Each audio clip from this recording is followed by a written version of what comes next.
ഇന്ന് നാട്ടടുക്കളയിൽ ഉള്ളി അച്ചാർ എങ്ങനെ തയ്യാറാന്ന് നോക്കാം. അതിന് വേണ്ടി ഒരു സവാള ഞാൻ ചെറുതായി നുറുക്കിയെടുത്തിട്ടുണ്ട്.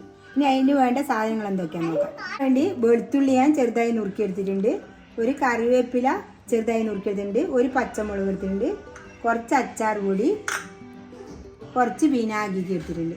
ഇത് തയ്യാറാക്കുന്നത് എങ്ങനെയാണ് സാധനങ്ങൾ നമുക്ക് ഇതിലേക്ക് ഇട്ട് കൊടുക്കാം. ഇത് എളുപ്പത്തിൽ തയ്യാറാക്കാൻ പറ്റുന്ന ഒരു അച്ചാറായത്. ഇതിൽ നമുക്ക് ആവശ്യത്തിന് ഉപ്പ് ചേർത്ത് കൊടുക്കാം. ഇനി ഇതെടുത്ത് വെച്ച അച്ചാർ പൊടി നമുക്ക് ഇതിലിട്ട് കൊടുക്കാം. കുറച്ച് അച്ചാർ പൊടി ചേർത്താൽ മതി, ഇത് നല്ല എരിവുണ്ട്, അതുകൊണ്ടാണ് കുറച്ചല്ലേ സാധനമുള്ളൂ. അതിന് നമുക്ക് കുറച്ച് മുളക് പൊടി ചേർത്ത് കൊടുക്കാം. ഇത് എരിവില്ലാതെ മുളക് പൊടിയാണ്. അത് നമുക്ക് ഈ വിനാഗിരി ചേർത്ത് കൊടുക്കാം. അത് നമുക്ക് നോക്കി നോക്കി ചേർത്ത് കൊടുത്താൽ മതി, അധികം പുളിയാക്കണ്ട. ഇനി ഒരു സ്പൂൺ വെച്ച് നമുക്ക് നല്ലോണം ഇളക്കി കൊടുക്കാം. നമ്മളെ വീട്ടിലൊരു പരിപാടിയിൽ നടക്കുമ്പോൾ വേഗത്തിൽ ഉണ്ടാക്കാൻ പറ്റുന്ന ഒരു അച്ചാറായിരുന്നു. നമ്മളെ അച്ചാർ റെഡി ആയിട്ടുണ്ട്.